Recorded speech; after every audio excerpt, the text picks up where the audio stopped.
Olá, meu caro! Eu sou o professor Luciano Santoro e hoje vamos conversar um pouco sobre o princípio do indubio pro società.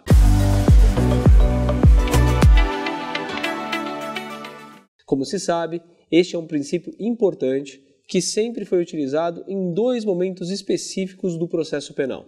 Na decisão que recebe a denúncia, ou seja, em que o juiz avalia se a acusação do Ministério Público apresenta os requisitos previstos no artigo 41 do Código de Processo Penal, entre eles a justa causa, e na decisão de pronúncia, que é aquela decisão em que o juiz verifica se há prova da materialidade e indícios suficientes de autoria para remeter o réu a um julgamento perante o Tribunal do Povo.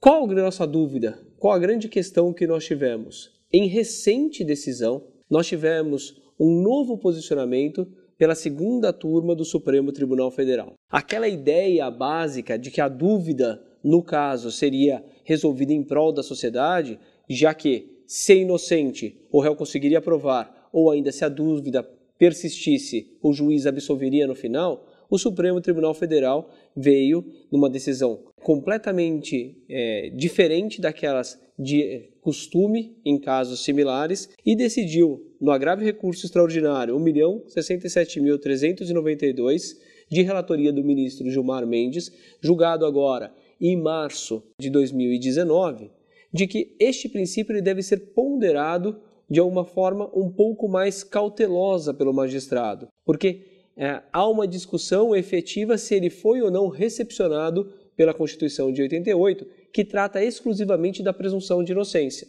Então, o que os ministros da segunda turma, em voto dessa relatoria do ministro Gilmar Mendes, colocaram é que nós precisamos analisar o princípio do indubio pro società de acordo também com a teoria racionalista da prova. Esta teoria, ela estabelece que nós devemos utilizar estándares probatórios, isto é, a gente tem que verificar níveis de convencimento ou certeza.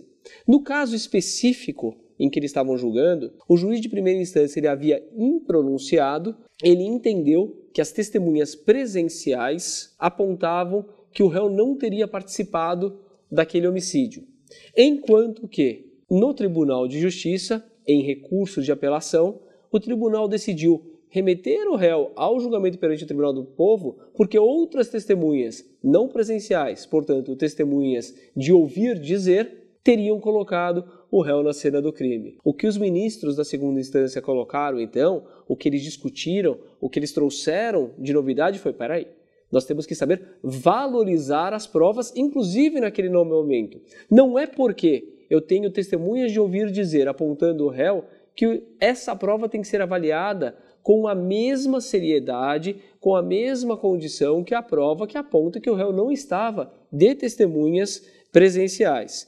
Então, muito embora eles tenham ressaltado que neste momento da decisão de pronúncia não se exige a certeza além da dúvida razoável, que é aquela que é necessária para a condenação, nós temos que ter um estándar de probatório um pouco inferior, mas ainda assim de uma preponderância de provas incriminatórias, o que vem previsto no artigo 414 do Código de Processo Penal. Por fim, o Supremo Tribunal Federal entendeu que se trata da própria função da decisão de pronúncia, que é realizada por um juiz togado, técnico, que analisa a acusação e as provas produzidas para determinar se há base para remeter o réu ao julgamento perante o Tribunal do Povo. É um verdadeiro filtro processual. Não há violação ao princípio da soberania dos vereditos, até porque a impronúncia não impede nova denúncia, com base em novas provas. Trata-se de uma decisão importante e nós temos que aguardar agora como que essa decisão da segunda turma do Supremo Tribunal Federal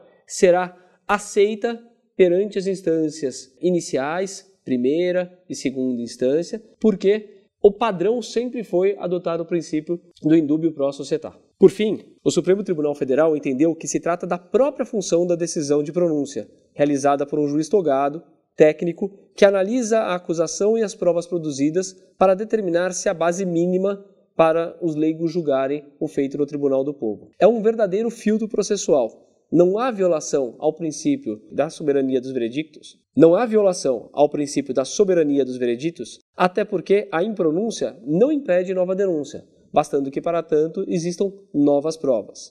Trata-se de uma decisão importante, principalmente porque modifica o entendimento que sempre foi realizado nessa decisão de pronúncia. É um entendimento que vai ser paradigmático, com certeza ele será citado muitas vezes e vamos ver como os juízes de primeira instância e os nossos desembargadores entenderão daqui para frente essa decisão de pronúncia. Muito obrigado.